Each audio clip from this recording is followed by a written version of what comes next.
All right, in this lecture, we're going to focus on one of the most important steps in setting up your online coffee business. While this may not be the most exciting part, it's absolutely essential to get it right from the start. Understanding the administrative requirements will help you avoid issues down the road and give you peace of mind as you grow. Now, setting up your business can happen anytime during your setup, but I would recommend setting it up towards the early part of your business development. All right, so the first step would be to decide on your business structure. Now, the type of business structure you choose will and may affect your taxes, your liability, and your registration requirements. So the first thing is that you want to understand the various types of structures. For a small online coffee business, the most common choices are a sole proprietorship or an LLC. Of course, you can go a little deeper and set up a corporation, but that is a little bit more complex. Again, you're going to want to do your research to decide which one is best for you. Now, an LLC is often popular for small businesses because it offers liability protection while keeping things generally simple for taxes and other elements of your business. The next thing you want to do is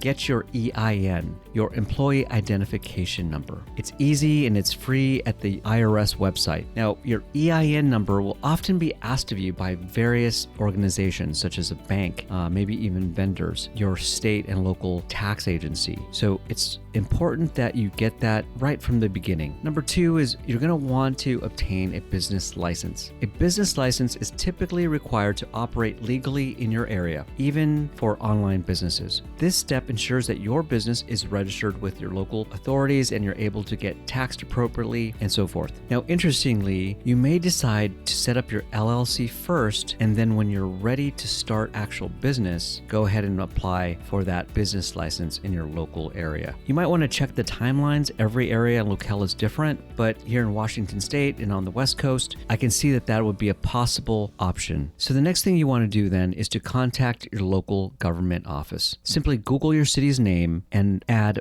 business licenses to it. Now, of course, you're going to want to determine what the costs are and what the process is. Typically, it's pretty easy, but the cost of a business license varies, so find out the requirements in your area. Some, to even most locations now, allow for online applications. And regardless, you want to determine the steps right off the bat, even before you actually set things up. The next thing you will want to do, you will want to obtain a health permit. Now, depending on your business model, you may need to meet health department regulations. This is especially relevant if you're handling or packaging food items yourself. If your concept is, for example, a drop shipping concept, or you are simply curating, that is, you're bringing coffee in and then shipping it back out, where you are not roasting or handling the coffee itself, you may be streamlined into a permit by your local health department. But again, you want to make sure. If you're roasting your own beans, your health department will likely need to inspect the area that you're roasting in, as well as the area that you are storing your coffee and packaging it. Nowadays, many of these local government agencies in your city, your county, or your state are very familiar with online food businesses. I would like to believe that about 90 to 99% of the time, if you call, they're going to know where to direct you. The next thing you want to do is look into what's called cottage food laws. Now, in some states, cottage food laws allow small producers to operate right out of their homes with few restrictions. This can be a good option if you're roasting or packaging coffee at home. Finally, you want to meet any necessary requirements. If your state or county and city requires a health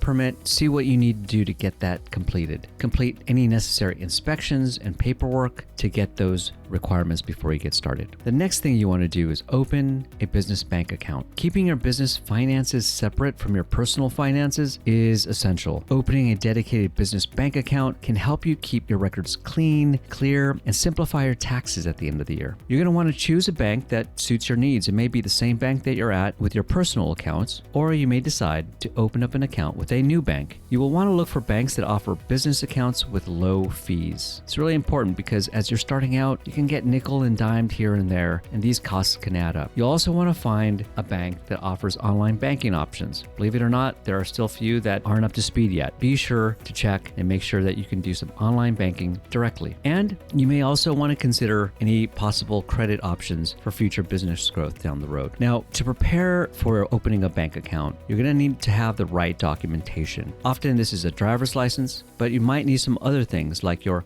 tax information or tax ID, your EIN number, or any other account numbers that you are given when you set up your LLC or your sole proprietorship. Now remember, keep your bank accounts exclusively for your business only. It's really the best thing not to commingle your accounts. So you don't want to go get gas or go to a fast food place or do some personal shopping with your company's debit card or money. So as I mentioned, you want to tailor your requirements to your business model. Your business model will influence which licenses and permits you're going to need. For example, if you're roasting your own beans, and there will likely be requirements compared to a dropshipping or curated coffee model, as I mentioned earlier. You're going to want to double check on the specific licenses that you're going to need in your area. For example, if you want to roast beans, you may need to be in a specific zone before you roast. Additionally, you will also want to understand your local labeling requirements. If you're packaging coffee yourself, familiarize yourself with the labeling laws in your state. I just mentioned this a little bit ago, but it's really important to circle back to it. Cottage food laws allow small producers to operate from their homes under specific conditions. For roasted coffee, for example, these laws can sometimes provide an accessible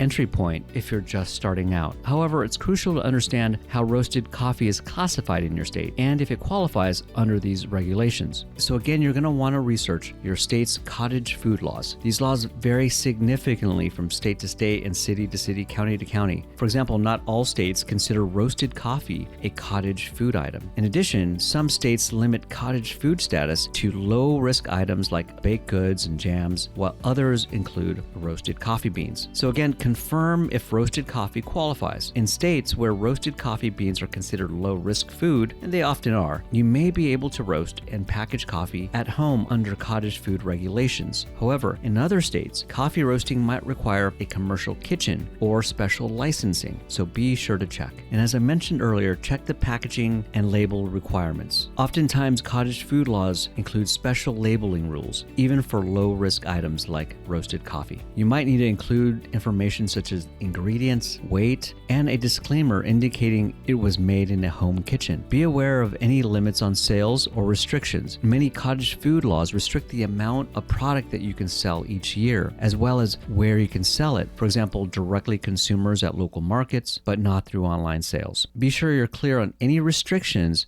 if you plan to start with cottage food laws and then expand later. All right, to wrap up, remember that the legal and administrative setup is critical for building a sustainable business. Getting this foundation in place will allow you to grow with confidence and focus more on what you do best, which is bringing great coffee to your customers. I want to take the opportunity to point out that there are downloadable resources for the subject area that we just discussed, so be sure to check them out. We'll see you in the next lesson.